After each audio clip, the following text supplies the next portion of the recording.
Welcome to the new series, a new home for the programme, a new Tuesday slot and a new partner in crime. Hello, I'm delighted to be joining the programme. Let me show you around our new premises. We can now handle more calls than ever, almost 40 simultaneously, with the help of more detectives and more researchers. We also have all the lines to the incident rooms around the country. And you'll have noticed that Crimewatch has moved to Tuesdays. From now on, you can join us on the first or second Tuesday of the month. Now, as always, of course, the key to Crimewatch is you. Without your observations, the programme wouldn't be as successful as it is.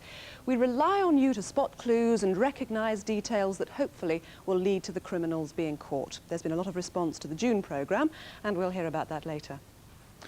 The first appeal tonight is, well, just that, an appeal. To be blunt, there are precious few clues. All detectives hope for is that someone in Oxfordshire has their conscience stirred and comes forward with their suspicions. It's frankly one of those crimes that, however rare, far less than one's chance of being struck by lightning and all that stuff, is nonetheless very hard indeed to solve without someone calling in with names and sightings. The victim was Vicky Thompson, who lived in Ascot under Wychwood. Vicky was I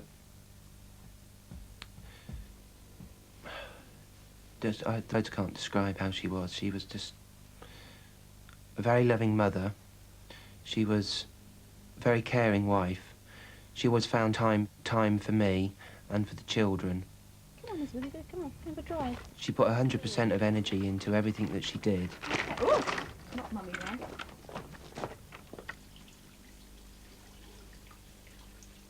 I think I drank too much last night. Any breakfast left? You wait a minute, I'm about to get the kids' lunch. Hey, watch it!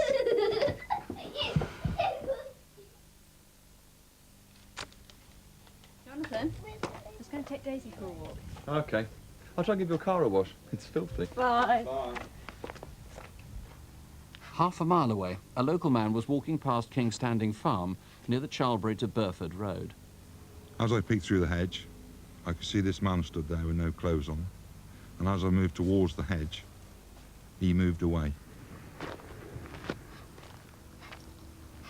The next time I see the man, he's running across the cornfield. I could see then that he was 6 foot tall, very pale, thin, between 20 and 30 years old.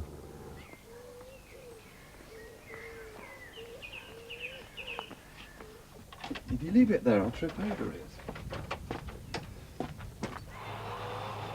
At about 4:15 p.m. on the London to Hereford main line, did you see anyone near the track between Charlbury and Kingham that day, Saturday, the 12th of August?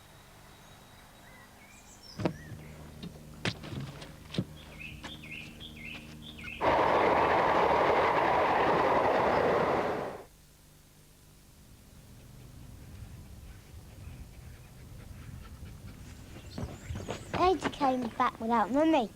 Ah, she's probably walking slowly. Daisy runs faster, Mummy.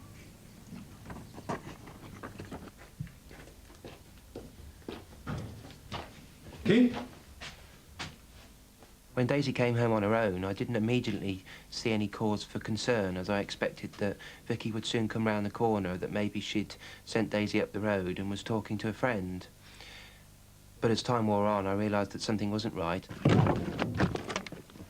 Strap in now. I needed to go out and look for her. What's that?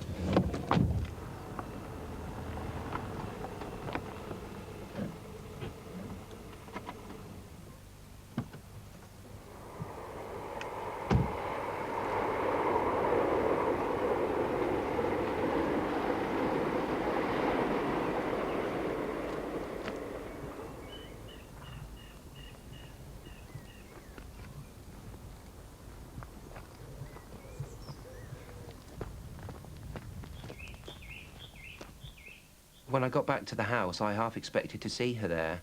I was quite surprised when she wasn't there and realised I needed to go straight back out. So I left a note on the table and took my phone with me.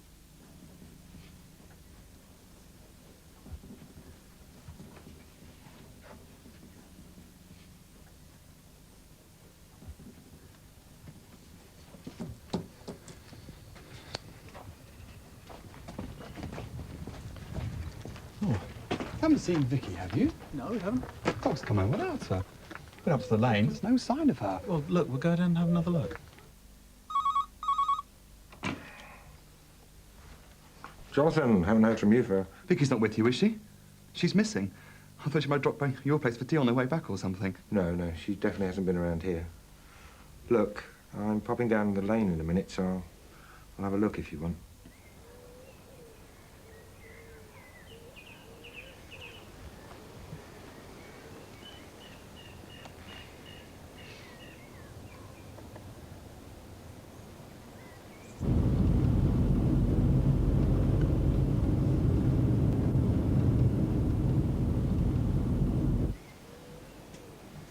You found this on the lane? Carolyn's sure it's Vicky's. I became more and more frantic and was very upset about the fact that I couldn't find her and just needed her to come round the corner and see everything was all right. I tried to keep the horrible thoughts that could have happened to her at the back of my mind for the sake of the children. Hello, look, I'm sorry to bother you. There's this woman missing. Her name's Vicky.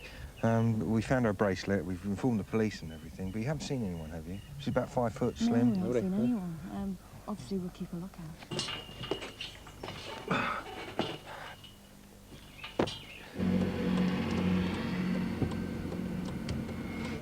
Looks in a bit of a state, that chap, didn't he? What's that?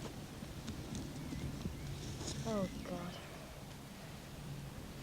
Look.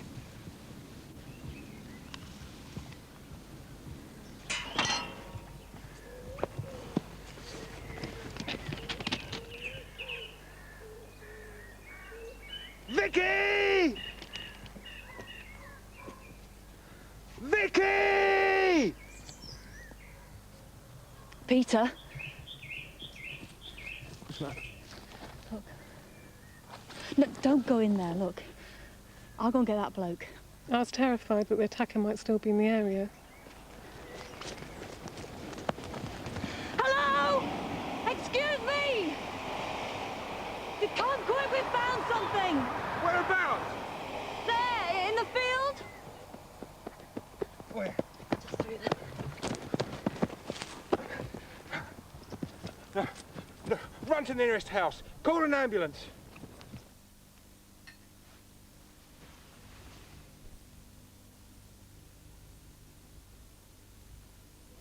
Yeah, Biology Echo 41, Oxfordshire Way, Ascot under Wychwood. I believe we may have had a sighting of Vicky Thompson. Just going to see if I can confirm. Vicky had been beaten around the head, but there was no obvious motive for the crime. She died 6 days afterwards. David Blair, this has had a great deal of publicity locally and nationally. How can people help further? I really want someone who may think they know who's done this, maybe sheltering them even, to come forward and tell us. It's really important. It's one of our main sort of lines of inquiry here. How would people know? How would they have any suspicions? Well, it might be from the demeanour of the person, or it might be that they were disposing of some clothing or something like this. There's no doubt that the offender's clothing would have been blood-stained in this case. His behaviour, would it have been changed anyway? Probably would have been a bit abnormal, yes. Could well have been, for a little while afterwards, certainly. Now, we haven't got many clues to go on. There would have been a lot of people in that area. I mean, it's a holiday area. This is the peak of the holiday season. That's right.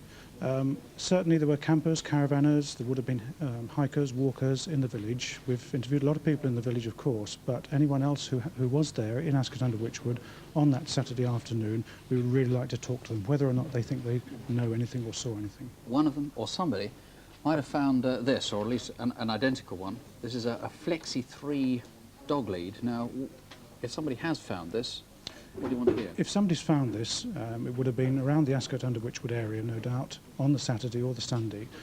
Please come forward and let us know. Or indeed, the offender himself may still be in possession of it. OK, but you only want it from the Oxfordshire area. You don't want cause and rest for the country. No, indeed not. About that. There's a reward in this case. We're offering a £10,000 reward for any information. A generous reward, I feel. OK, well, let's hope somebody tonight can call in with some help. Here's the number. It's a free call if you can help. You don't have to give your name if you don't want to. Simply call, though, please, if you have any information or any suspicions. If you prefer to call the local police, please do. Here's the number, 01865 266 650. That's 01865 266 650. 50. Now to Superintendent David Hatcher. With news of some of the arrests from the last Crime Watch before the summer break. One man's picture prompted calls which gave police his place of work. He was suspected of rape, but his employer saw the programme too and sacked him before calling the police, so when detectives got there he was gone. A man was eventually arrested in Derby after a 27-hour siege where 2 adults and a baby were held hostage. A man's been charged with rape, aggravated burglary and abduction. 3 other arrests resulted from June's programme too. Charges include indecent assault, conspiracy and deception. This month I have an appeal about the rape of a schoolgirl in Gloucestershire. This is a video from a wine store in Cirencester where a man bought unusual cans of lager. Similar cans were left at the scene of the rape and detectives want to trace a man called Ahmed Khaled. He's Bangladeshi and worked at a local restaurant but disappeared next day. He's medium height, slim, aged 24 and he may have a small scar on one of his cheeks. He speaks German and possibly Dutch, but very little English. Incidentally, this is what he sounds like. My name is Ahmed. I lived in London. 3 years ago, I came in London. My family lived in Bangladesh. I live in small town. Maybe next year I will come. Sometime I'll call of my house. Next week I'll call and I talk of my mother. I work in cook, you know cook. I'll make of curry. Little bit I enjoyed it. Ahmed Khaled, or perhaps you know him by another name, may well be in London. Do please call. The local police are on 01242 276 513. That's 01242 276 513. And now to one of the biggest thefts of cash in transit since the Great Train Robbery of 1963, and certainly the biggest reward Crimewatch has ever dealt with, a hefty £250,000. It's 7:15 on the morning of Monday, July the 3rd.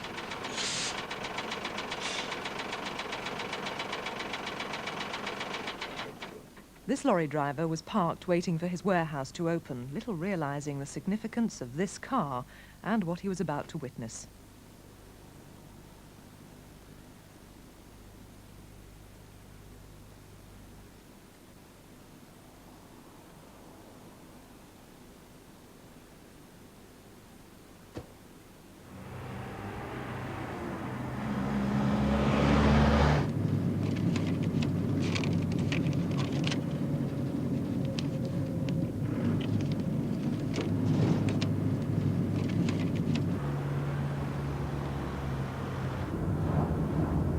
It was 10 to 8 in the morning. I was on my way to work. I turned into Upper Wharf Street from Oldfield Road, and the first thing that I saw was a vehicle parked. There was a man stood in the front of the van. It was just something about his behaviour that made me think this was a bit suspect, like he was trying to hide his face.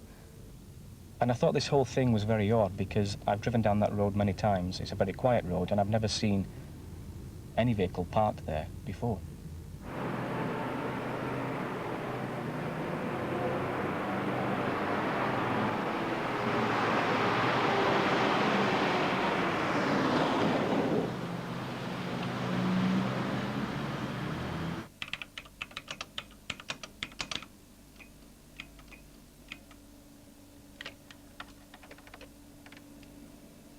Mr. Burgess, Securicor's arrived with a cheque.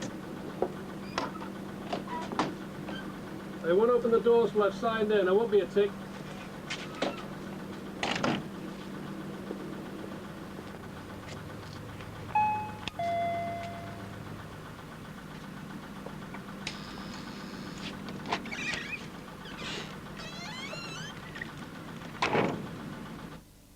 Morning, Trish. Good morning. How are you today? Good, thanks. Inside, the bank's security arrangements were very tight. The guard was now held in a locked area and couldn't get out until the door was released by the clerk.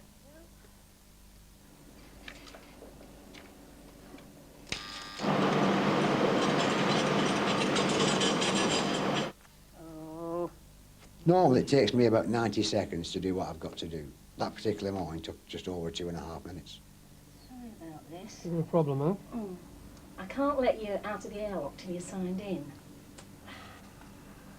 get another one.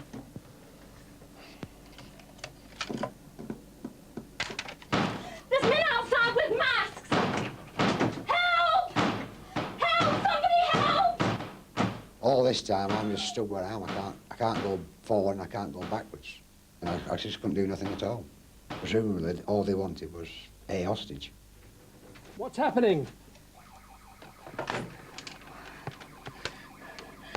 Phil, it's Trish. Get the police. Quick. There's a raid on. Quick, get the police. Trish, listen to me. What's happening? Just stay there. Your van's gone.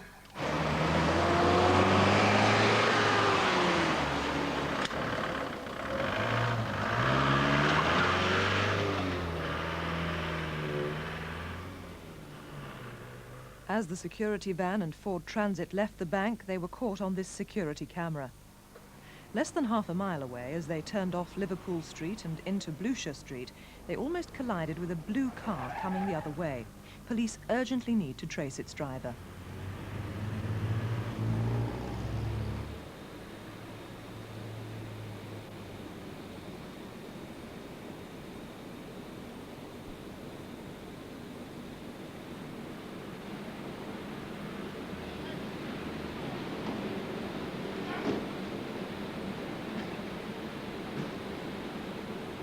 Quickly! Get the engine running! Come on, keep loading these bags! Make sure he can't see! You say they left in the van, 2 of them. Obviously I'm thinking about how my mate is, you know, what have they done to him, or Yes, that's right. what are they doing to him. They left here about 2 minutes ago.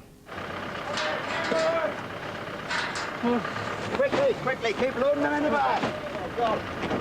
Get sure he's tight, right? I'm really worried about my mate. Have you heard anything? Don't worry, we're doing all we can. Don't worry. Get the engine running! Come on, keep loading these bags! One more! And in! Go, go!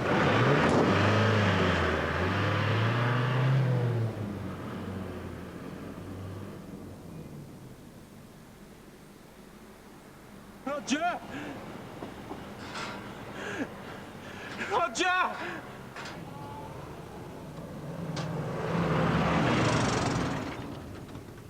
Half a mile away, the robber's truck was seen for the last time driving out of the area on Oldfield Road.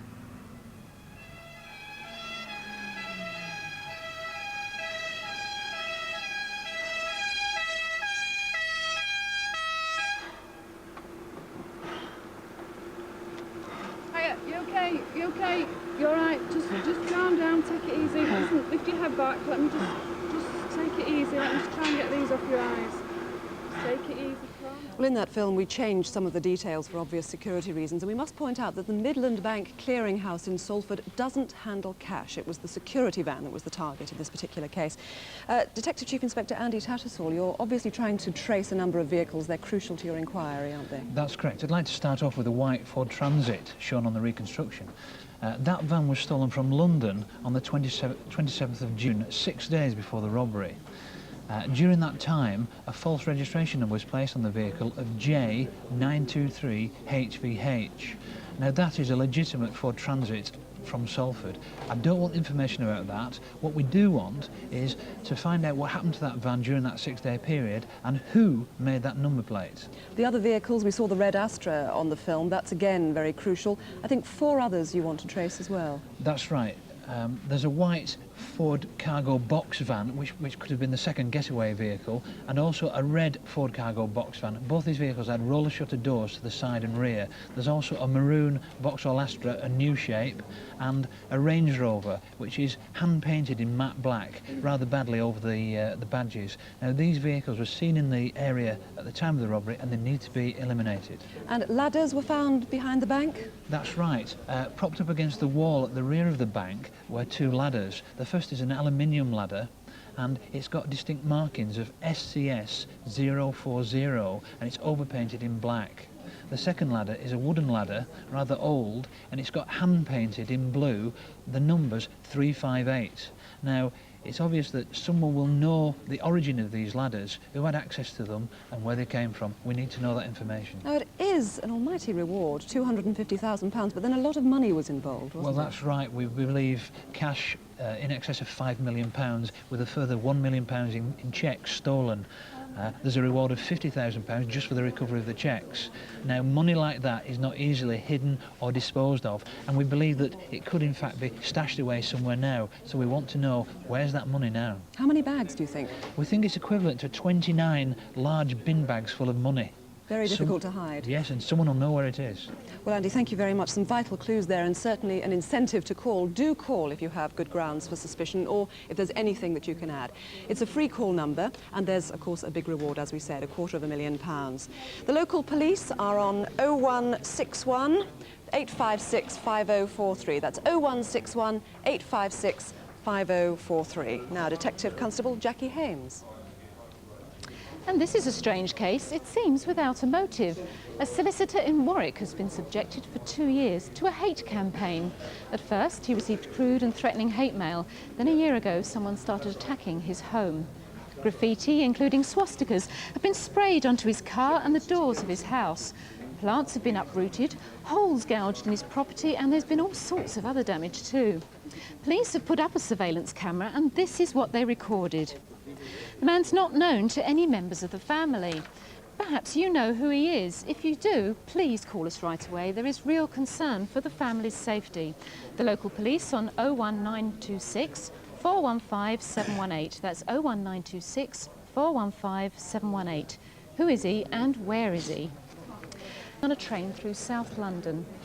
Detective Inspector Ron Wayner is the officer leading the investigation. What actually happened? This was quite a frightening experience, and was on Wednesday the 16th of August when the 14-year-old schoolchild victim, a young girl, was travelling on the 9:38 p.m. train from East Grinstead to London Victoria Station.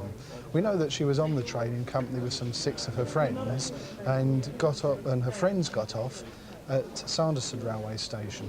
When the train continued on its journey, the suspect entered her compartment and asked her to drink some alcohol.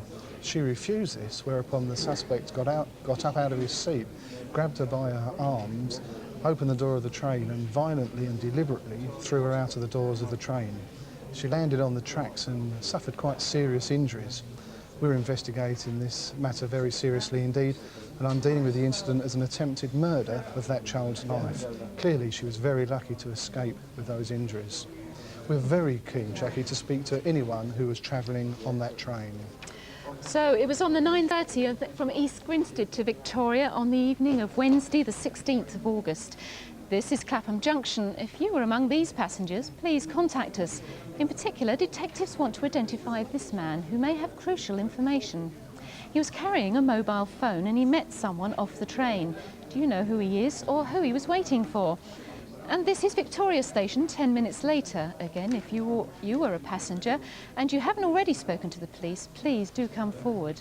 As for the suspect, he's tall, over 6 foot, in his late 20s, with a goatee beard, a spotty complexion and an earring. And as for the victim, well, she was terribly injured and was lucky to survive. The local police are on 0171 957 1123. That's 0171 957 1123. Well, we've got a lot of response so far. The Vicky Thompson murder, we've had more than a dozen calls suggesting that they'd all seen a naked man in the area on that day. A police officer in London is dealing with a similar incident. We hear that there's been an attack on a woman by a suspected naked man, and that police officer will be liaising with the incident room dealing with the Vicky Thompson death. One person has actually put a suspect's name forward. We'll be dealing with that as well. There's also a sighting of a suspicious man in the area 7 days after the attack. Ahmed Khalid, there's a call from the north of the country, a man who believes he may have had contact with him, and lots of calls coming in on the Salford case. A lot of calls suggesting that they know where the ladders were, or certainly know something about the ladders. So do call, of course, 0500 600 600. It's a free phone number. Don't hesitate to call if you've got any information at all. Well, moving on now, an urgent appeal to trace a suspected child molester. Raymond Hodgson is wanted in connection with a serious paedophile attack. In the last 5 years, Raymond Hodgson has lived in Merthyr Tydfil, Dorset, East Anglia, the Midlands and Hampshire, and he may have been somewhere in Scotland.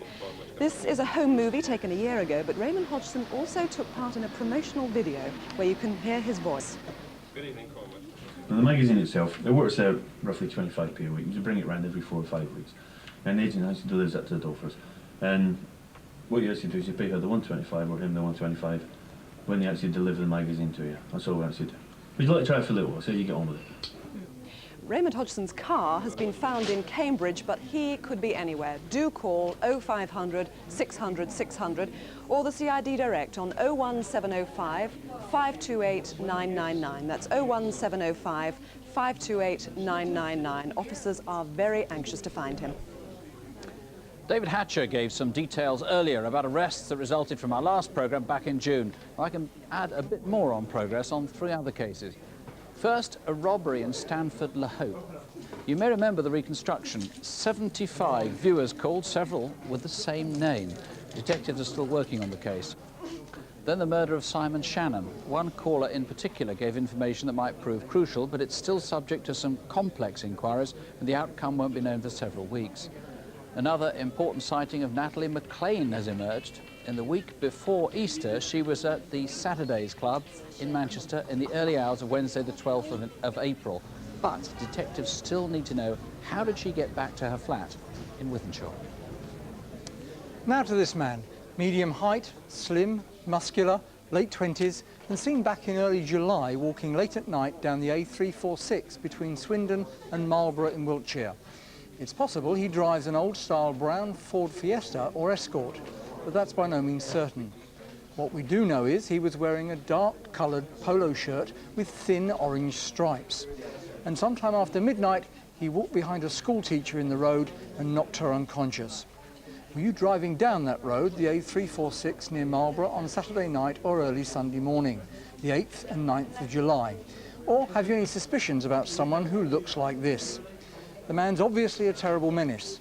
The local police are on 01380 720000. That's 01380 720000. Now, cast your mind back to the start of the summer holidays, at any rate the week the schools broke up. On Sunday, the 23rd of July, Francis Martin had been drinking with friends at the Frog and Nightgown pub in London's Old Kent Road. He left at around 8:40 p.m, and shortly afterwards, this red Ford Orion was caught on a security camera nearby. Police believe the passenger had just run across the road and shot Francis in the back. Several people saw it, and some tried to chase the red Orion, but they couldn't catch it. Well, although Francis regained consciousness 2 weeks later, he died of his injuries. Sue, who was with him that night, witnessed the incident. Sue, distressing memories for you. What did you see? We left the pub about 20 to 9. There was myself, Francis, and a group of friends. We walked up the Old Kent Road towards my car in East Street. As we sort of rounded the corner, a man ran between myself and Francis, and all I can remember is like a noise like a firecracker went off. As he rounded the front of Francis, I noticed he'd got a gun and realised obviously that he'd been shot. With that, I looked up and he just ran off from the direction that he'd come. Was there any motive that you could think of? None at all. I've got no reason, any reason why Francis would get shot. What sort of person was Francis? He was a doorman, I think, in a nightclub in London. He worked in Legends in the West End, and he was well liked and loved by everybody. And everyone's really shocked that he could possibly be shot. Well, thank you for coming in with that information. The witnesses have been able to compile a description of the gunman. He's black, he's 23 to 27 years old, about 5 feet 9 inches tall, medium build, possibly with stubble or a short beard. Well, here's the number. Do call if you can help. You can remain anonymous, of course, if you want to, or if you prefer, you can call the incident room direct on 0171 232 6252. That's 0171 232 6252. Now we have a man who may look familiar. John Baldock first made an appearance on Crimewatch back in February last year. As a result of viewers' phone calls, he was traced to an address in Southampton, but detectives just missed him. In fact, he'd left a message for them sprayed in shaving foam. He's believed to have committed over 200 offences of deception all over the London and South East. In fact, the last one was just yesterday in Dulwich. John Baldock is a keen fencer and is well known on the gay circuit, particularly frequenting clubs in Brighton. If you have any idea where he is now, please ring us tonight. The local police are on 0181 284 5773. That's 0181 284 5773. Now, a mystery worthy of Agatha Christie, except in this case, it's horribly real. Why should a man, by all accounts a nice guy who still lives at home with his mum, change his regular routine, indeed change his lifestyle for 3 days? And why, at the end of that long weekend, should somebody kill him? Just outside Edinburgh, South Queensferry sits between the two famous bridges that span the Firth of Forth. Robert Higgins was known to everyone. He lived nearby in the village of Dalmeny. Was work all right then, son? Aye, fine. That's me till next week. Are you going to go across to Fife to see your brother then? No, I can't. I've not got any money. Oh, that's me. I'll have to go. Do you want anything for the shops? No, I'm all right. OK then. Cheerio. See you later. There's 5 children in the family, and Robert was the 3rd one. He started playing football when he was 12, and he carried on till he was 16, 17. That he could have really went somewhere, I think, in the end, because he had good motivation with the ball. Robert was a very quiet person. He would never harm anybody. Robert worked at a poultry farm at Newbridge, and it was very physical work. It was quite a demanding job, and shifts and things like that. So that's what he did, Monday till Thursday. He was very quiet through the week. He never went out, but at the weekend he did go out and have a drink, and sometimes too much. Vodka and Coke for me. Okay, 80. Okay. Pint of lager. Pint of lager. Okay. Put some music on. Cheers.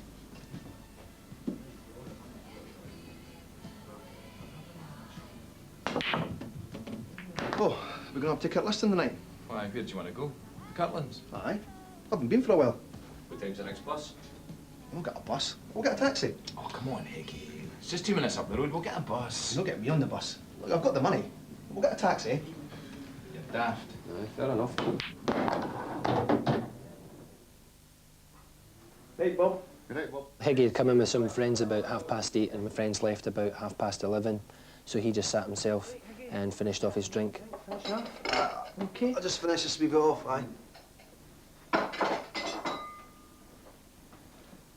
He left about 12 o'clock, went down the stairs as usual. Right, get Bill.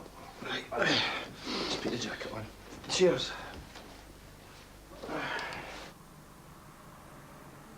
When in Kirkliston, Robert would often doss down with a friend or get a taxi home. Tonight, the friend was busy, and at first Robert couldn't get a taxi.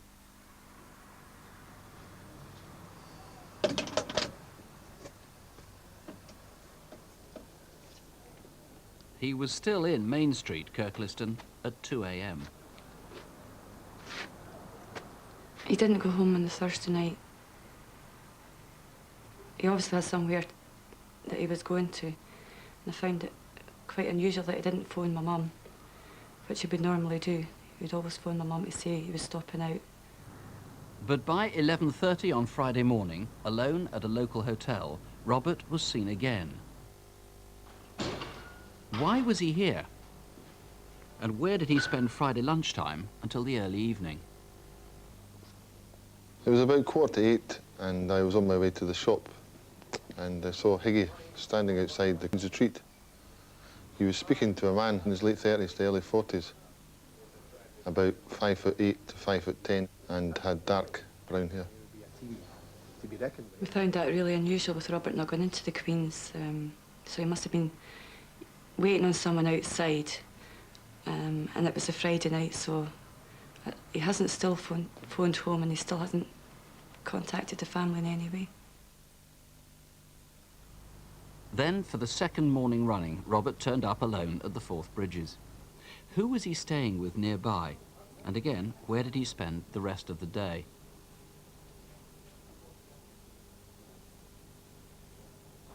This is just outside the Forth Bridges Hotel. I was going to the bingo at the ex-servicemen's club in South Queensferry, and I got off the bus at the Southside toll, and I looked right and saw Robert walking down from the flyover, and I just had a quick glance and walked on. I don't know where he went, but it's a possibility that he was going down into South Queen's Ferry itself. That was another strange thing Robert did. He's been seen, but not in any of his locals. I mean, so where has he been? I mean, he must have been with somebody that he's known. And he hasn't even bothered contacting the family on the Saturday again.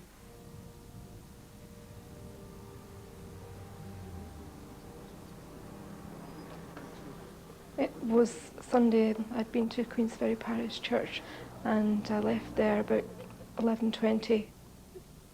I went into Morrison Gardens and I saw Robert coming along the road. I knew Robert from school, but the people he was with I didn't know. I thought that they were looking quite worse for wear. Were you among this group? Or do you know who they were? Robert wouldn't sleep rough. He wasn't the type of person who would just go to a park bench, sit down, go to sleep. He was scared of the dark. I can't imagine him sleeping out in the dark. You know, he certainly, we feel Robert stayed somewhere over that weekend. We feel someone maybe seen Robert coming and going that weekend. Next day, Monday the 1st of May, Robert Higgins' body was discovered at a quarry 3 miles from his home. He'd been stabbed. Superintendent Dr. Watson, you're convinced this is a local crime, local people have the solution to it?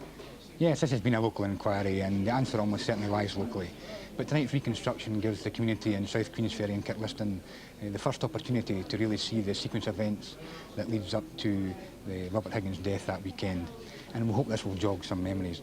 But more importantly, I feel that Higgy was such a well-known character in that community that I feel the information that's been coming into us has been very, very slow, simply because the public there feel that we know that information already, and that's just not the case. What we need from that community is every single piece of information they have about Robert Higgins and his movements that weekend, especially where he spent the missing nights that weekend. Somebody out there in that community knows exactly where Robert Higgins stayed on these missing nights, and my appeal is simple: let us have that information. 0500 600 600, 0500 600 600 is our free call here. Now that couple in Morrison Gardens, you've got quite good descriptions of them now since we did that reconstruction, particularly the woman. Yes, the female, she's slightly different from the person portrayed in the reconstruction. She's slim to medium build and around 5'5", but she's white, 45 to 55, black curly perm, collar length hair, wearing a blouson style jacket and light coloured trousers. The jacket itself is light coloured as well. The male, he's 30 to 45, sorry, 5'8", 5'9", short brown hair, clean shaven, casually dressed with a casual shirt, but also wearing a suit style jacket. Now back on the Friday night, that's what, the 28th of April, just after he was seen outside the Queen's Retreat, that was about 7:45, he was seen with another man, we saw that in the reconstruction, yeah. He was seen again with a couple. Yeah, around 9 o'clock that night, Robert was seen in Rosebery Avenue with a couple. One female's described, and she's described as being white, in her 40s, heavy build, fair hair, cut short at the back, but longer on the top, wearing a black dress-style jacket and clutching the shoulder strap for a black shiny shoulder bag. And again, we feel that she's got to be a local person. Robert's family obviously distraught about this. They managed to get together a reward. Tell us about that. Yes, by various activities in the local community, Robert's family and the relatives and friends have gotten together and raised £2,000. That's a reward that's up for anyone who gives us information which leads to the arrest of and subsequent conviction of the person or persons responsible for Robert Higgins' murder. Well, if you want to call Mr. Watson, call here. If you want to call the local police direct, the incident room is at Livingston. It's on 01506 445 655. That's 01506 445 655. Now, before we go, let me show you some pots. Not just any old pots, you understand, but works of art, which the auctioneers Bonhams describe as national treasures. Now, these are pieces by the world-famous craftsman Bernard Leach. A pot is a living thing. Its associations are markedly human. We talk of the foot, the belly, the shoulder, the neck and the lip, and we intuitively feel a good pot's honesty, strength, nobility, warmth, much as we do with people. He died some years ago, and since then, the value of his work has multiplied. It was a good collection. They were birthday and Christmas presents to me, and very often I had a choice. I mean, I had selected a good many of them, and I have a good eye for pots. On Sunday, the 6th of August, the most comprehensive collection was stolen. Well, here are some of them pictured in catalogues and books. His museum in St Ives is next door to his widow's home. It's a wooden building, but it never dawned on us that I have non-breakable glass and good locks and all that sort of thing, but we never had dawned on us that somebody would cut a hole on the wall. Well, indeed, the majority of his pots were stolen that night. Those left are in museums around the country, including the Victoria and Albert in London and the Tate in Cornwall. They are obviously very collectible, so if you've been offered any recently, please call the local police on 01209 611 222. That's 01209 611 222. Well, I'm still trying to catch up on the calls, and tremendous response tonight. Indeed, on the Vicky Thompson case, frankly, the officers in charge have said the response has been really excellent. A whole number of names have been put forward. A remarkable number of people calling with incidents about this so-called, well, this naked man who was seen there. Incidentally, perhaps we ought to make an appeal. It is just possible that this man was entirely innocent. There's nothing wrong with being a naturist running around a field. And if it was you and you're prepared to call in, for heaven's sake, do so. 0500 600 600. Get eliminated from this inquiry. On the Salford robbery, again, a phenomenal response. We've got calls on the cars, on the ladders. We've got names, no doubt stimulated by that extraordinary £250 million reward on Raymond Hodgson, possible sightings in the north of England. Really a quite remarkable response. Incidentally, here is a reminder of 4 of the faces that we've shown tonight. Top left, and we've got a lot of calls on him, Ahmed Khaled. Next to him is Raymond Hodgson. Bottom left, John Baldock. Finally, this man on the right, who is he?